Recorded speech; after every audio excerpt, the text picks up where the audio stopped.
asiyicacise le nto bafowethu.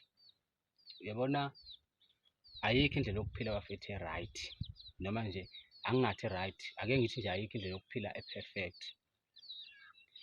Ngishiswa yini lokhu bafowethu? Ngishiswa ukuthi abantu bafethu emhlabeni abafani, abantu emhlabeni bathanda izinto ey'ngafani. Kunomuntu ozothi angimthandi umuntu ophuzayo, yabo. Omunye uzothi mina ngithanda umuntu ophuzayo, angimthandi umuntu ongaphuzi.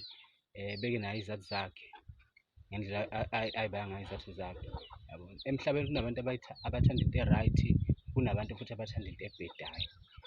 So ekugcineni kwakho konke bafowethu kuya ngokuthi wena ukhetheni, because khona into othi wayikhetha uthole ukuthi wena omunye umuntu ahambisani nayo, but wena ubona i-right kuwena.